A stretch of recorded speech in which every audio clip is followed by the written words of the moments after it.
नमस्कार. ठाण्याच्या राजकीय, सामाजिक आणि सांस्कृतिक घडामोडींचं वर्तमान चित्र दाखवणाऱ्या ठाणे वर्तमानमध्ये मी नितीन बोरसे आपलं पुन्हा एकदा हार्दिक स्वागत करतो. सादर करीत आहोत आजच्या ठळक बातम्या.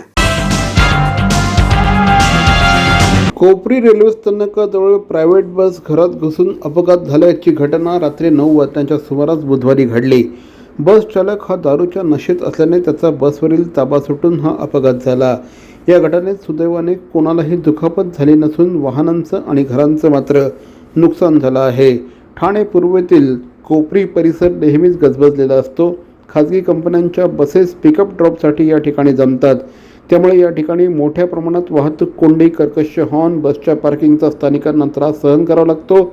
घडलेल्या घटनेनंतर बस चालकाचं नियंत्रण सुटल्याने बस फुटपाथ पात्करून घरावर चढली.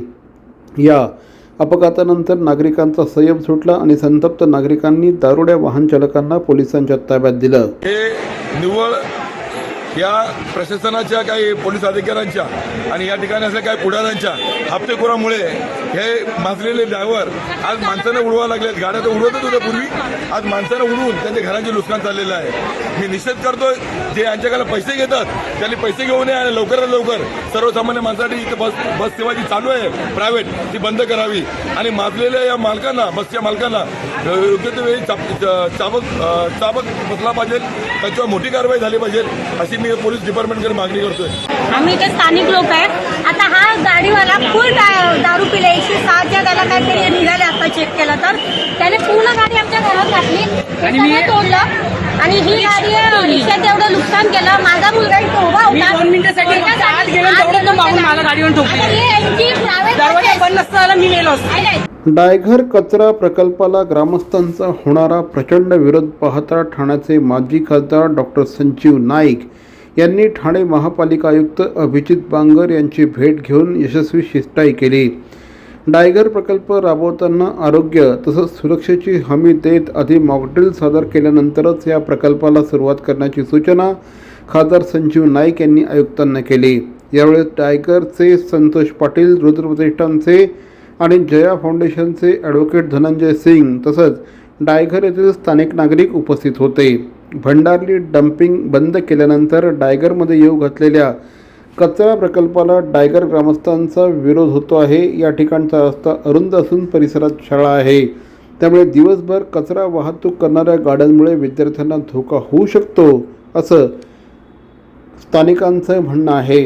या संदर्भात आज माजी खासदार संजीव नाईक यांनी महापालिका आयुक्तांची भेट घेतली. त्यावर आयुक्त बांगर यांनी ग्रामस्थांचा प्रकल्पानं होणारा विरोध लक्षात घेऊन भंडारली आणि डायघर कचरा व्यवस्थापनातील फरक विशद केला.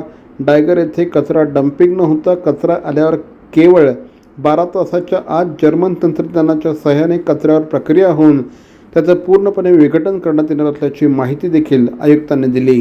या ठिकाणी माननीय आयुक्त बांगर साहेब यांच्याकडे डायघर आणि त्या परिसरातील स्थानिक लोक, भूमिपुत्र लोक यांचे काही विषय होते. त्याच्यामध्ये खास करून तर डम्पिंगचा लोकांचा तिथे विरोध आहे अशा पद्धतीची लोकांची भावना आणि माननीय त्या ठिकाणी आयुक्त साहेबांनी ती ऐकून घेतलेली आहे.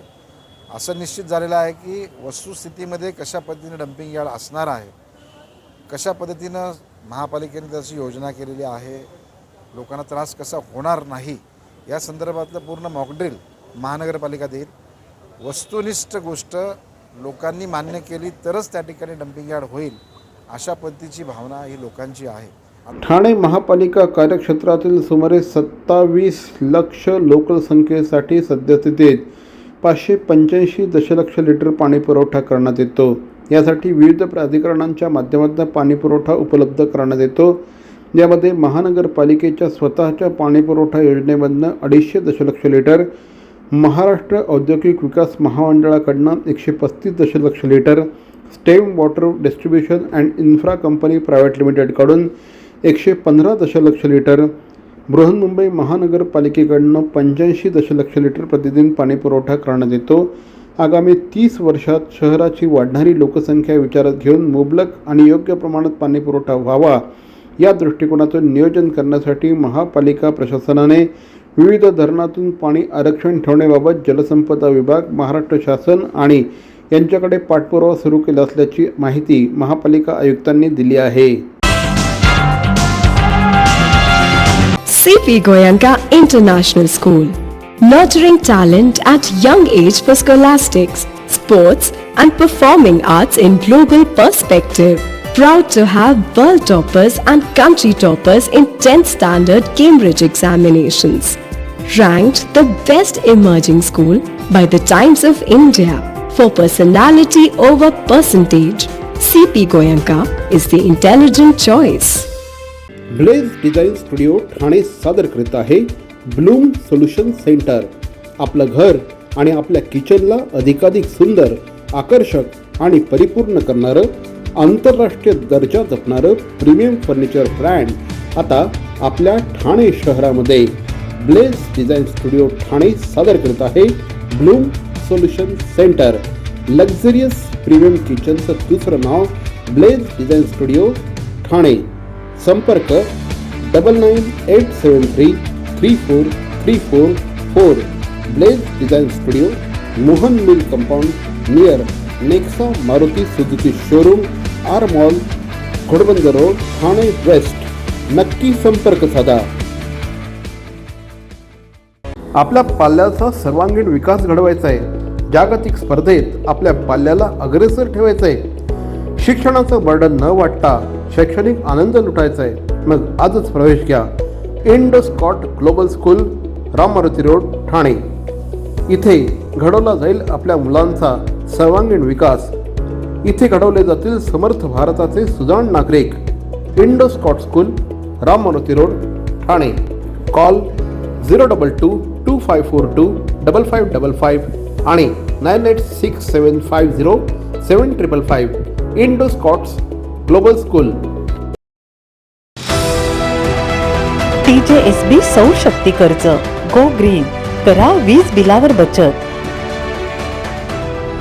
आकर्षक व्याजदर, 84 महिने परतफेड कालावधी, 80% लोन, व्यावसायिक आणि उद्योजकांकरता सुद्धा. अधिक माहितीसाठी तुमच्या जवळच्या शाखेला भेट द्या किंवा संपर्क साधा. 1800223466 आणि 180026634666. सर्व नागरिकांना आवाहन करण्यात येत आहे की सध्या डासांमार्फत पसरणाऱ्या डेंग्यू या आजाराचा प्रसार रोखण्यासाठी प्रत्येकाने पुढील प्रमाणे कार्यवाही करावी. डेंग्यू आजार एडिस इजिप्ती हा डास चावल्याने होतो. या डासांची पैदास साचलेल्या किंवा साचवलेल्या स्वच्छ पाण्यामध्ये होते. 8 दिवसांपेक्षा जास्त दिवस पाणी उघडे व साचून राहिल्यास त्यात डास अंडी घालतात. अंड्यांच्या अळ्या तयार होऊन पुढे डास तयार होतात. यासाठी आपल्या घरातील पाणी साठे, उदाहरणार्थ बॅरल्स, पिंपे, टाक्या, हौद, रांजणे इत्यादी दर आठवड्याला रिकामे करून घासून पुसून कोरडे करून पुन्हा भरावे. 1 दिवस कोरडा दिवस म्हणून पाळावा. पाणी साठ्यांना घट्ट झाकणे बसवावीत किंवा जुनी साडी, चादर, धोतर यांनी बांधून झाकून ठेवावीत, म्हणजे डास त्यात जाऊन अंडी घालणार नाहीत. घराच्या गच्चीवर, आजूबाजूला, अंगणात कोठेही पाणी साचू देऊ नये. भंगार सामान उघड्यावर टाकू नये. उदाहरणार्थ टायर्स, प्लास्टिक सामान, कुंड्या, टाकाऊ वस्तू इत्यादी. अशा सामानात पावसाचे पाणी साठून त्यात डेंग्यूच्या डासांची पैदास होते. घरातील कूलर्स, फ्रीजच्या पाठीमागील ट्रे हे देखील वेळोवेळी कोरडे करावेत. लक्षात ठेवा, नुसत्या फवारणीने डास घनता कमी होत नाही, तर त्यासाठी डास पैदास ठिकाणे नष्ट करणे ही आपल्या सर्वांची जबाबदारी आहे. कोणताही ताप अंगावर न काढता जवळच्या शासकीय रुग्णालयात मोफत औषधोपचार घ्या. अशा प्रकारे नागरिकांनी सहकार्य केल्यास डेंग्यूचा प्रसार रोखणे सहज शक्य आहे.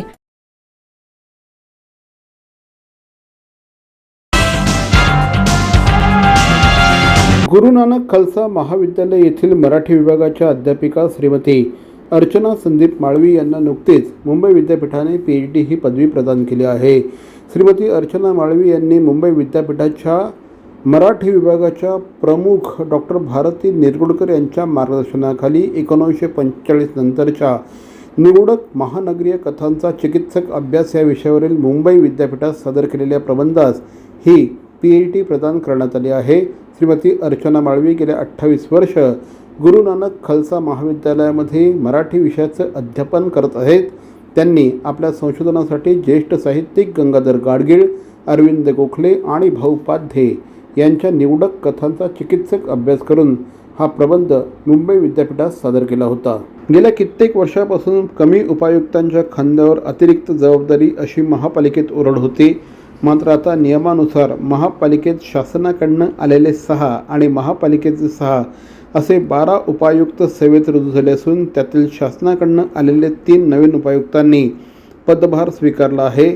त्यानंतर लगेचच आयुक्तांना खात्यांचं वाटप करण्यात आलं आहे. ठाणे महापालिकेत मागील 6 महिन्यांपासून नवनवीन अधिकारी मिळत आहेत. त्यात शासनाच्या सेवेत असलेल्या अधिकाऱ्यांची वर्णी मागील महिन्यात लागली आहे. त्यात आता 3 उपायुक्तांची नियुक्ती नुकतीच झाली असून त्यांनी मंगळवारपासून आपला पदभार स्वीकारला आहे.